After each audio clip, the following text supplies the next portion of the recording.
We've got a couple of guests here in our studio. We got Pastor J.T. Silence right here and Steve Vest on the far end. Top fan, Steve Vest. Well, yeah, I was really kind of disappointed. I thought we'd open my segment with Kathy singing Coal Miner's Daughter again, maybe, you know. It's one of my favorite segments. Yeah, we've tried to. I think we've got a tab open somewhere on the laptop back there with just we've got it on the ready. We try to keep it on the ready. Okay, I would like that as maybe my send off today.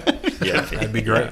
You're a regular viewer, and it used to throw me off in the beginning because my uncle is Steve Vest, and at first I'd be like, from Danville? Yeah. Oh, I know him. Yes, that's my uncle. Yeah, we've gone to lunch together. And okay, yeah, because he's worked for the state for a long time. He worked for Academy of Economic Development. Yeah, and look at that. He's Stephen Patrick. I'm Stephen Matthew. That's right. Yeah. But if you see us, we have some similarities. Okay. Some mannerisms and stuff. We went to U of L together. Yeah. And I took advantage of all the semesters that he was on the honor roll and I wasn't, or the dean's list. That's crazy. I did not know this. Yeah. Okay, I'll have to. I think he's a year and a half younger than I am. And his dad passed away a couple weeks ago. That's right. And the picture of his father that I saw online is a spitting image of my dad. Okay. So we are definitely related. Yeah, that's crazy. Well, look at these family connections we're making right here. There you go. All right. But we're so happy to have you all both here in our studio, and especially here to talk to us about this important presentation and book signing, and sort of we get to meet Hezekiah. That's right. Correct. Hezekiah. Okay, I think I may have mispronounced that earlier. I apologize. But yeah, Hezekiah Watkins, civil rights advocate and author, was the youngest freedom rider. Right, it'll be in Frankfurt next week. JT, tell us about that. Well, and it's really Steve's chance meeting with him a couple months ago, and Steve is introduced to a lot of different kinds of folks, but learned that Hezekiah was trying to find some speaking engagements and was going to be in the area, so we just decided to jump in on that opportunity. And just from the church standpoint, biblically there's a lot in the Bible about social justice and the rights for all people, and so for us it fits to have him come and speak, and we're hoping that a lot of folks from Frankfurt and the surrounding communities can take that opportunity. Yeah. Well, and it's an interesting story. He was kind of an inadvertent member of the civil rights movement. He knew that the Freedom Riders, I'm sorry, which were organized by a KSU student, Joe Perkins, who was from Owensboro.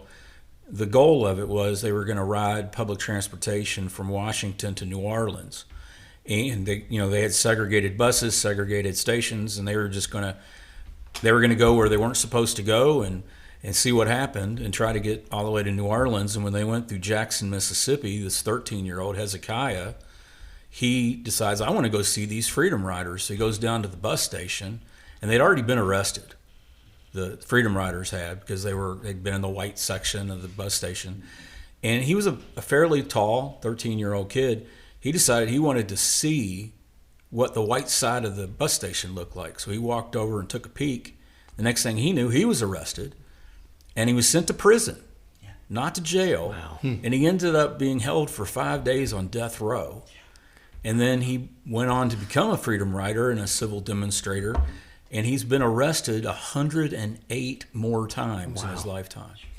So it's going to be a great story, and I can't wait for him to be able to share it. Yeah, absolutely. And like you said, that experience sort of led to a lifetime, right, of organizing boycotts and just being a civil rights advocate, probably for the rest of his life. Yeah. Tell us about how you actually got contact, or how you met. You had a chance meeting with Mr. Watkins? Yes, a friend of mine who lives in Madisonville brings in a lot of different speakers for the Historical Society down there. And so when a good one comes, he'll call me and say, hey, would you be interested in this? And so I went down, listened to a little bit of it, and said, yeah, I think we'd like to bring this to Frankfurt.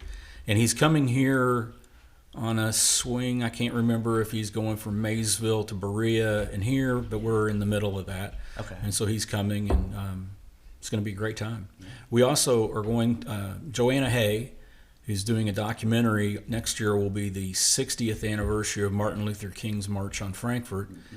And there were 10,000 people in that, and there are still dozens that are still with us here today. One of the members of our church, Joe Smith, participated.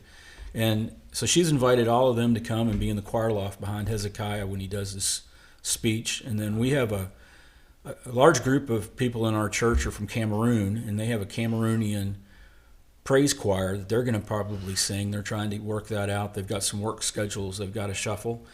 And so, I mean, it's going to be a good night with a lot of different things. And so that's where Pastor Silence J.T. gets involved, right? Is you knew you wanted to have Mr. Watkins come and speak, and you knew of a place, right? Yeah, we had the place. Yeah, that's fantastic. And again, let's talk about the details.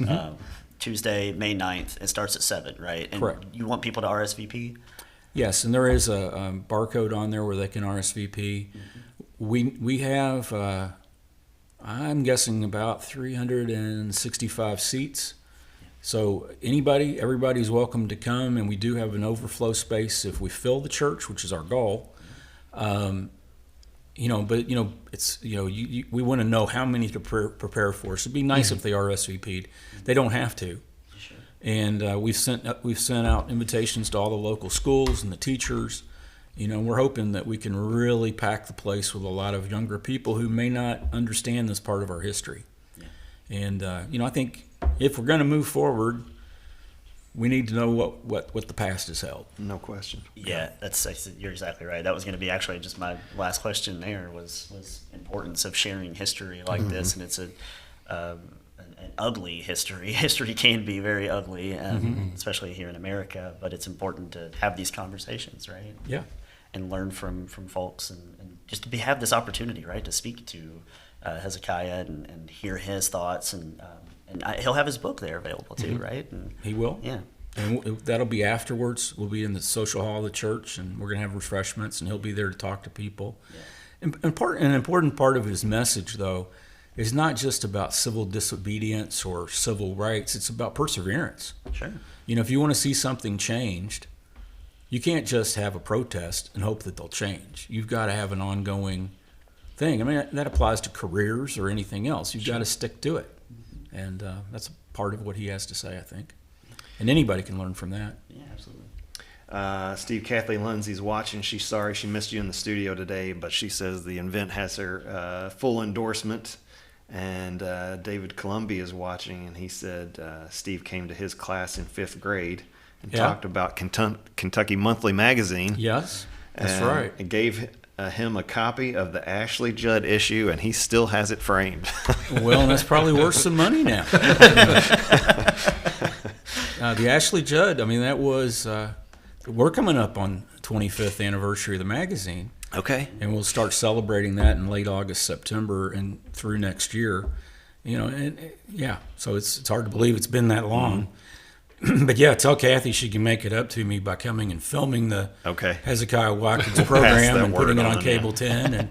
And y'all are certainly welcome to do that. We got to ask you guys, do you have a favorite fast food burger? What's the best? Well, my question was, is it a chain? We're probably looking at, but if you want to throw love on a local, that's fine too. We always love the local food for sure. Yeah.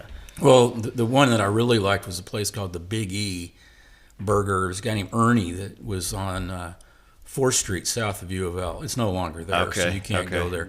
So I would probably go with the Island Dairy Freeze Burger in Island, Kentucky. Wow. Okay. And probably Dizzy Whiz in downtown Louisville. I would go with those. But if I'm stuck to a chain, I'm with you. I'm with Hardee's and Burger King. And I like the burgers at Culver's, but I do like the charcoal burgers. Yeah. So. Hey, Louisville, when you're talking Louisville, they still got Ollie's Trolley too, right? They have one location of Ollie's Trolley. There's only 2. I stayed at a really bad hotel in Washington, D.C. once, and the lobby restaurant was an Ollie's Trolley. Yeah. Ollie's is the one in Louisville is still good stuff. And yeah. We got a friend of mine makes us go anytime we're in that neck of the woods. On 2nd Street. I think so, yeah. Yeah. So for me, fast food, I'm on the char grilled train myself. Yeah. I've got to have a nice Whopper, and Hardee's is okay if you can survive the floor. Oh, that's only okay. Yeah. That's only half the story. But that's only half the story. But there is a local one I had. I don't remember what they call it, but Trifecta Barbecue on St. Okay, Clair. that's Yeah. good. Where All they've right. slightly Yeah. adjusted their menu. It was a good burger. Okay, I'm making mental notes on that. All right, so BK get some votes, and good to know. Good to have you guys on. Glad to be Thanks here. for having us. Yeah, and again, just a quick reminder for folks, it is Tuesday, May 9th, 7 p.m. to 8:30 over at the First Presbyterian Church on 416 West Main Street. Yep. JT, Steve, thank you all so much for coming on the show and hanging out with us. Well, thanks for having us.